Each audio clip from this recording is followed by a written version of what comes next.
Është interesant thuhet se ka 6 vite që Kosova gradualisht, pavarësisht se në objektivin e disa kolegëve të mi analistë është trajtuar në institucionet veçanta, apo edhe në media televizive këtu në Prishtinë dhe në Tiranë, se po përjeton një lloj izolimi, përkundrazi.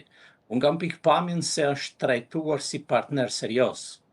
Dhe gjithnjë më shumë ka dëshmuar se mund të llogaritet në partneritetin e politikës që zhvillohet në Prishtinë, gjithmonë duke u bazuar në interesat nacionale.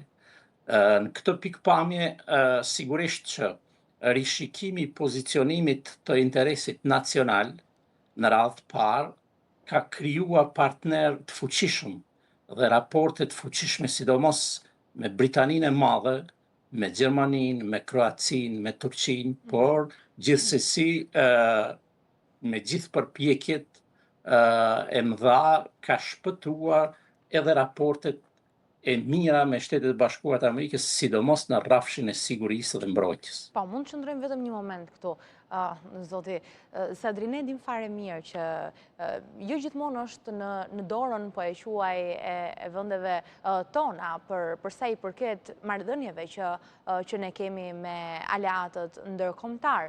Ndonjëherë qoftë edhe strategjitë e vendeve respektive, qasit atyre, apo edhe prioritetet na bëjnë që hera herës të largohemi ose hera herës të afrohemi me ta. Parë në këtë këndvështrim, a ka ndryshuar, po themi, qasja e Bashkimit Evropian dhe Shteteve të Bashkuara të Amerikës ndaj Kosovës? Unë do të kisha thënë që më shumë ka ndryshuar rrethanat gjeopolitike në nivel planetar dhe fushë interesimi. Ndaj e bëra edhe parashtrimin. Po, faleminderit shumë, pyetje me vend. Dhe natyrisht këndvështrimi dhe fushë interesi pas gjithash i Shtetet Bashkuara të Amerikës dhe i Bashkimit Evropian janë gjetkë. Kosova, për fat të mirë, dhe hapësira shqiptare përgjithsisht nuk është në pozicionin që ka nevojë për mbështetjen imanente as të këtyre partnerëve as të tjerëve.